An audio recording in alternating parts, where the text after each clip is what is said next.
तो friends question जैसा कि आप देख पा रहे हैं स्क्रीन पर फ्लैश हो रहा है कि यदि एक व्यक्ति 5 किलोमीटर प्रति घंटे की गति से चलता है, तो व्यक्ति की चाल कितनी हुई 5 किलोमीटर प्रति घंटा, तो उसकी गाड़ी जो है 7 मिनट पहले छूट जाती है। मान लीजिए कि वह अपने घर से चलता है, स्टेशन पे जब पहुंचता है तो गाड़ी जो है 7 मिनट पहले छूट चुकी होती है, यानी कि वह 7 मिनट देरी से पहुंचता है। यदि वह 6 किलोमीटर प्रति घंटे की गति से चलता है, यानी कि अगर वो अपनी स्पीड बढ़ा करके 5 से 6 किलोमीटर प्रति घंटा कर दे, तो वह गाड़ी के आगमन से 5 मिनट पहले पहुंच जाता है, यानी कि उसे पहुंचना 8 बजे, तो पहुंच जाता है 7:55 पे। स्टेशन पहुंचने के लिए उसे कुल कितनी दूरी तय करनी है। तो फ्रेंड्स सवाल कुछ इस तरह का है, ध्यान दीजिए। इस सवाल को थोड़ा सा एक छोटा सा डायग्राम बना लेते हैं, एक समझ लेते हैं कि H मान लीजिए उसका घर है, H यानी कि होम, और S जो है उसका स्टेशन है। तो सवाल में दूरी पूछ रहा है, चाल दिया है, दो अलग अलग केस में चाल दिया है, पहले में 5 किलोमीटर प्रति घंटा और दूसरे केस में 6 किलोमीटर प्रति घंटा। मान लेते हैं, माना कि दूरी क्या है, x है। घर से स्टेशन के बीच की दूरी मान लेते हैं x किलोमीटर है, और जो समय लग रहा है वो मान लेते हैं कि t घंटा है। मान लेते हैं कि घर से लेकर स्टेशन तक जाने में जो है व्यक्ति को t घंटा समय लगता है। अब पहले केस के हिसाब से अगर मान के चलें तो केस फर्स्ट जो है वो कह रहा है कि दूरी बराबर क्या होता है, चाल गुणे समय। दूरी बराबर चाल गुणे समय।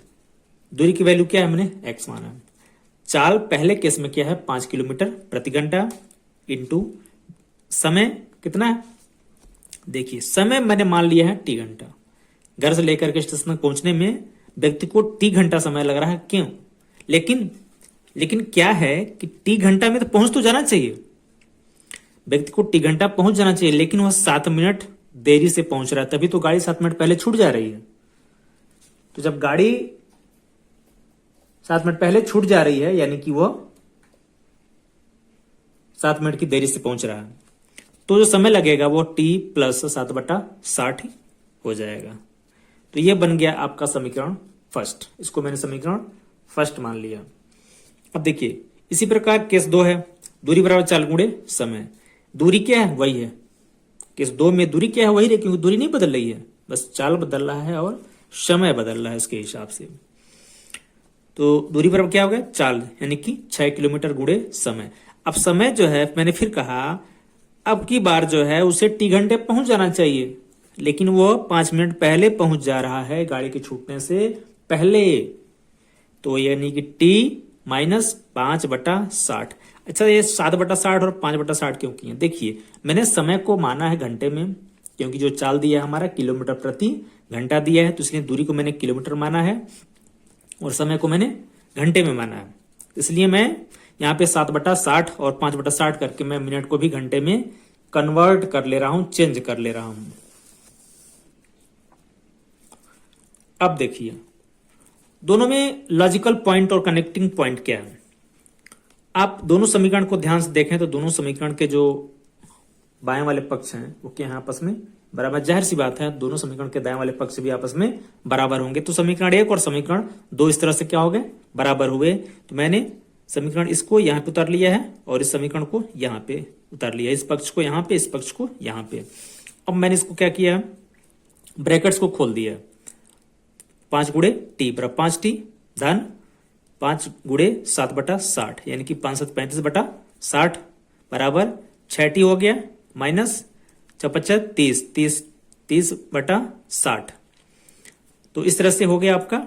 इस अब समीकरण को जो है हम थोड़ा सा सरल कर लेते हैं, साइड को ट्रांसफर कर देते हैं, जो भी टर्म से जरूरी है हमको ट्रांसफर कर देते हैं। देखिए 6t और 5t क्या है, दोनों क्या है, सजातीय राशियां हैं।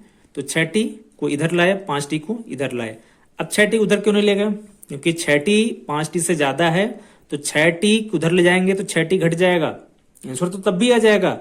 लेकिन हमको सरल करना है, काम को कठिन नहीं बनाना है, and that's why I am saying ये आप 5t को इधर लाइए और ये जो है टर्म है आपका चला जाएगा लेफ्ट साइड में, तो यहाँ पे हो जाएगा प्लस, क्योंकि इसके आगे माइनस का चिन्ह है, यहाँ पे आएगा तो प्लस हो जाएगा, और 6t माइनस 5t हो जाएगा t। इस तरह से हमारा समय जो आया कितना आया, 65/60 घंटे। और अब समय को हम किसी भी समीकरण 1 या समीकरण 2 में से किसी भी समीकरण में रख दें तो हमारा आंसर आ जाएगा। क्या? दूरी।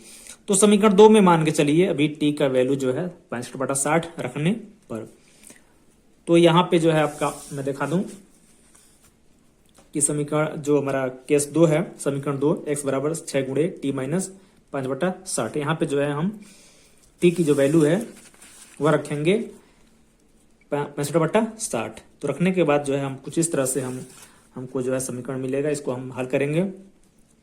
ये बिल्कुल सिंपल जो है और subtraction of two fraction number है, दो भिन्नों का घटाना है, इसको आप घटा लीजिएगा क्योंकि दोनों का हर समान है तो अंश को हम घटा लेंगे। तो 65/5 यानी कि 60/60 हो जाएगा। तो यहाँ से 60 जो है कट जाएंगे और 60/60 दैट इज 1।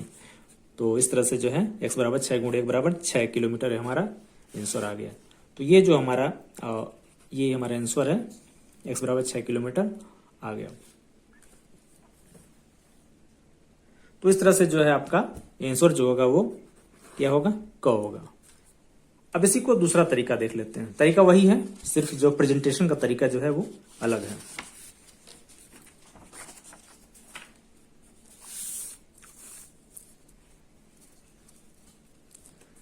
कौन सा तरीका ज्यादा आसान है कमेंट बॉक्स में जरूर बताइएगा। मान लीजिए कि व्यक्ति जो है वह घर से 7 बजे निकलता है और 8 बजे उसको पहुंचना चाहिए, यानी कि मान के चलिए वो टी घंटा समय लगता है, यानी कि 7 बजे निकलना चाहिए, उसको 8 बजे पहुंचना चाहिए। एक्चुअल जो है ये है समय। तो ये मैंने एक इमेजिन किया है, कोई एक्चुअल समय नहीं है उसके पहुंचने का, उसको जो है आने जाने का, लेकिन मैं एक क्वेश्चन को एक मॉडल बनाने के लिए मैंने ऐसा किया है। चाल अलग अलग है तो समय भी अलग अलग है, जाहिर सी बात है, यही लॉजिकल पॉइंट है और वो है दूरी और समय। इसी पे जो है हम इस क्वेश्चन को आगे बढ़ाएंगे। मान लीजिए कि स्टेशन की दूरी क्या है? x किलोमीटर है। तो केस फर्स्ट क्या कर रहा है? समय बराबर दूरी बटा चाल। तो समय बराबर दूरी बटा चाल, दूरी क्या है? x है और चाल क्या है? 5 किलोमीटर प्रति घंटा। तो हो गया इस तरह से x/5। अब ये क्या हो गया? घंटा हो गया। केस दूसरा केस है, समय क्या है? बिल्कुल उसी तरीके से दूरी बटा चाल, और यहाँ पे हो जाएगा x/6 किलोमीटर प्रति घंटा, यानी कि x/6 घंटा हो जाएगा। तो दोनों स्थितियों में समय का अंतर, ये दोनों स्थितियों में समय का अंतर समझिए। दरअसल क्या है कि पहली स्थिति में x/5 घंटे तो हुए, लेकिन असल में ये x/5 घंटे जो है वह 7 मिनट का क्या है? 7 मिनट की देरी से पहुंच रहा है, 7 मिनट की देरी से पहुंच रहा है। तो इस घंटे में जो एक्चुअल हमारा समय आएगा उसको लग रहा है, वो लग रहा है इतना प्लस 7, इतना प्लस 7 मिनट, इतना प्लस 7 मिनट लग रहा है। और जब ये दूसरे केस में जब समय चाल बढ़ा दे रहा है, 6 किलोमीटर प्रति घंटे के हिसाब से चल रहा है, तो हमारा जो समय लग रहा है वह इसमें 5 मिनट पहले पहुंच जा रहा है, यानी कि 5 मिनट माइनस हो जा रहा है। तो इसके हिसाब से देखा जाए कि दोनों ही समय का जब अंतर निकाला जाएगा, दोनों अगर समय का अंतर निकालें तो क्या होगा? 7-5 बराबर 12 मिनट आएगा, यानी कि दोनों ही परिस्थितियों में जो हमारा समय का जो गैप बन रहा है वो 7-5 यानी कि 12 मिनट बन रहा है, यानी कि 1/5 घंटा। और 1/5 घंटा इस तरह से बन रहा है। तो देखिए अब पहली परिस्थिति में x/5 हमारा इतना घंटा आ गया था, और दूसरी परिस्थिति में x/6 ये घंटे जो है हमारा समय लगा। तो इन दोनों समय को हमने घटाया तो वो आया लगभग जो दोनों का गैप बन रहा है वो 1/5 घंटे का बन रहा है। इसको मैंने सॉल्व किया। देखिए x का मतलब हो गया x गुणे 1/5। अभी क्योंकि x को कॉमन लेने वाले हैं तो x के जगह पे कुछ तो बचेगा, मैंने इसको मल्टीप्लाई के रूप में दिखा दिया है, और ऋण x गुणे 1/6। इस तरह से x को मैंने कॉमन ले लिया, 1/5 ऋण 1/6 बराबर 1/5। देखिए x गुणे ये दो भिन्नों का घटाना है, मैंने इसको सरल कर लिया क्योंकि दोनों अंशों का, दोनों भिन्नों का जो हर अलग अलग है, इसलिए मैंने लॉसा निकाल करके इन दोनों को मैंने घटा लिया और 6 में से 5 घटा लिया, 30 आ गया। ठीक है। और इस तरह से कोई भी मिले तो आप इसको डायरेक्ट मतलब गुणा करके इसका जो है क्रॉस मल्टीप्लिकेशन करके आप प्लस माइनस कर सकते हैं। तो इस तरह से आ गया, तो 6 में से 5 गया, 1/30 बराबर 1/5 आ गया। ये 30 है, ये इधर ये पूरा टर्म जो इधर गुणा कर रहा है तो इधर जाएगा तो भाग करेगा, जाहिर सी बात है 30 यहाँ पे भाग कर रहा है, इधर जाएगा तो गुणा करेगा, 30/5 हो जाएगा।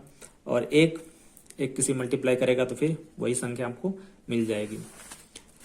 तो इस तरह से देखा जाए तो यहाँ पे x बराबर क्या हो गया, 30/5 यानी कि 6 किलोमीटर। तो इस तरह से हमारा इस तरीके से भी हमारा जो आंसर है वह 6 किलोमीटर आ गया। तो दोनों ही तरीकों में से जो है सबसे बेहतर तरीका कौन सा आपको लगा, कमेंट बॉक्स से हमको जरूर बताइएगा। और वीडियो अच्छा लगा तो वीडियो को लाइक कीजिएगा, चैनल को सब्सक्राइब कीजिएगा, और अगर आप नए हैं तो बेल आइकन को दबा करके नोटिफिकेशन में ऑल सेलेक्ट कर लीजिएगा, ताकि आने वाले सभी वीडियो की नोटिफिकेशन सबसे पहले आप तक पहुंच सकें। वीडियो देखने के लिए आपका बहुत बहुत धन्यवाद।